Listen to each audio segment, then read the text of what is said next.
Today, hopes of more property price rises increase.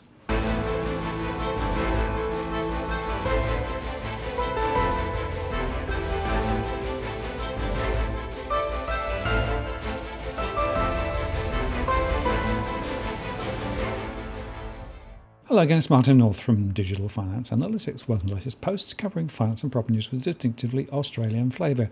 We're releasing the latest data from our household surveys to January 2020 relating to segmented buying intentions and home price expectations.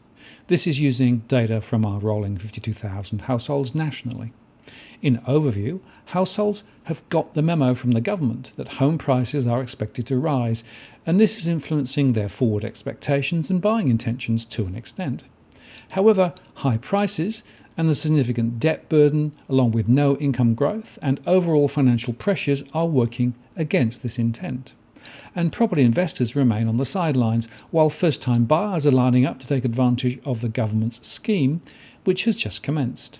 There are 10,000 guarantees available now and a further 10,000 in the next financial year, but not enough to meet demand. As normal, we'll begin with our cross-segment comparisons before looking in more detail at the highlights of specific groups. The intention to transact in the next 12 months is supported by two segments: first-time buyers and down traders. The former are trying to get into the market for the first time. The latter are trying to exit the market to release capital. There are net more exits than entrants, so this suggests a supply-demand disequilibrium. Investors remain sidelined. We find that first-time buyers and want-to buys are saving hard, though lower interest rates are making the task harder. Up traders, people planning to upsize, are also saving, but at a slightly lower rate. The intention to borrow is an important measure as it drives prospective mortgage growth ahead. The survey results suggest demand will be anemic and will be driven by first-time buyers and up traders rather than investors, but not enough to suggest a significant lending recovery yet. Price growth expectations are rising, led by property investors up 14% from September and first-time buyers up 10%. Other segments, though, appear less convinced. However, across the segments, the preference for using a mortgage broker remains close to long-run averages. Now looking in more detail at the segments, those 500,000 households wanting to buy are largely limited by access to finance, 37%, often because their incomes are insufficient or uncertain, that prices are too high, 26%, the high costs of living at 25%, and transaction costs like stamp duty, lenders' mortgage insurance premiums, and legal costs at 7%. In trend terms, the availability of finance has eased, down from 43% to 37%, while high home prices and rising costs of living have become a more significant barrier recently. Turning to first-time buyers, there are around 350,000 households who are actively saving with an intent to buy when they can, and the count has been rising in the past few months, partly thanks to the announced government-backed deposit scheme, which we discussed recently in our post, First-Time Deposit Scheme Fish or Fowl. Loan approvals are running around 10,000 per month, so only a small proportion of the first-time buyer pool will be able to take advantage of the scheme, which may put upward pressure on property in the target zones. 22% intend to use the scheme, so more than the guarantees available. First-time buyers are motivated by needing a place to live at 26%, with greater security than renting 13%, and to capture future capital growth at 16% or tax advantages 11%. Around 10% transact as part of a newly formed family. The trends highlight the impact of the new government scheme and the rising expectations of future capital gains compared with a few months ago, but first-time buyers are still facing considerable barriers, including availability of finance at 40%, prices being too high at 26%, and pressure from cost of living, 24%. Property availability and the fear of rising interest rates have both dissipated, however.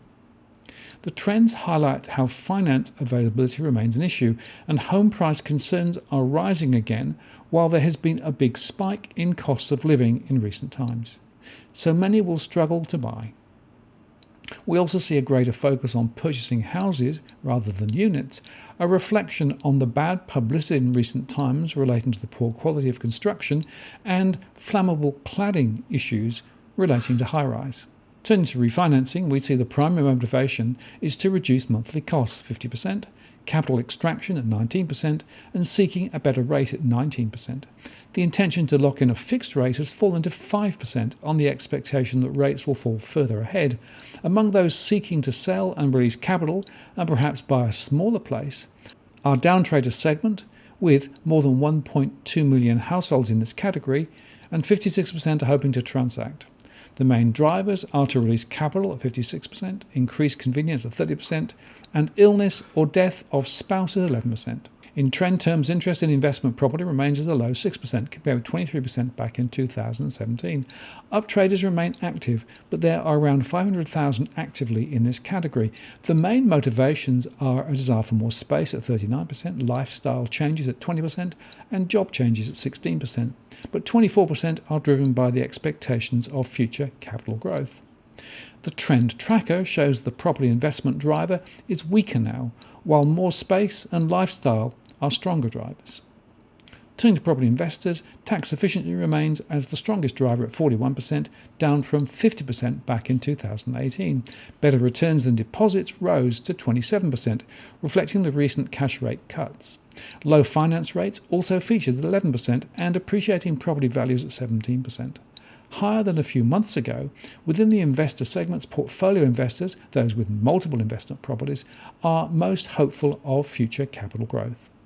The barriers for investors include that they have already bought a property at 30%, they cannot get financing at 38%, which is down 2 from September, and changes in regulation at 13%, including tighter rules on income and cost assessments.